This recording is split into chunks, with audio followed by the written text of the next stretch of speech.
aming mga ninuno nyo noong araw ay may sarili at umiiral ng sistema ng pagsulat at wikang ginagamit. Ang sinuunang sistema ng pagsulat ay tinawag na baybayin. Alibata ang tawag sa alpabetong ginamit naming mga sinuunang Pilipino. Ito ay binubuo ng 17 titik, 3 patinig at 14 na katinig.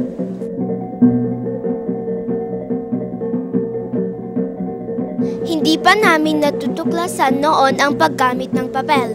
Sa halip, mga balat ng puno at dahon ng saging ang aming ginagamit bilang papel na panulat. Ang matalim at matulis na bakal at tagtan ng halamang gubat naman ang ginamit naming panulat ang tinta. Gamit ng mga bagay na ito ay sinulat namin ang aming mga karanasan sa araw-araw.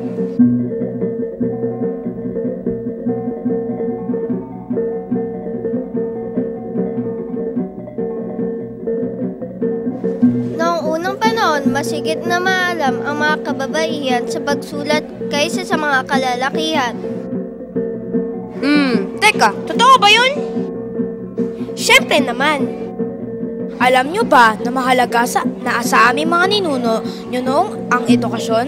Noong unang panahon, ang mga bata ay tinuturuan ng kanilang mga magulang o pribadong guro ng pagsulat, pagbasa, pagbilang at sining ng pagtatanggol ng sarili. Ang tawag sa aming regular na paaralan ay buthoan. Sinasabing may 87 wika ang ginamit namin noong unang panahon, kabilang sa mga wika ng Malayo Polinesyo.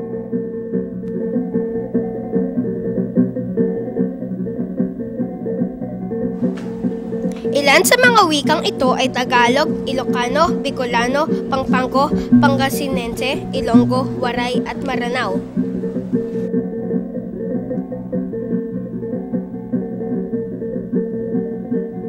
Marami pa sana kaming naisikwento tungkol sa paksa, ngunit wala na tayong oras. Hanggang sa muli, paalam!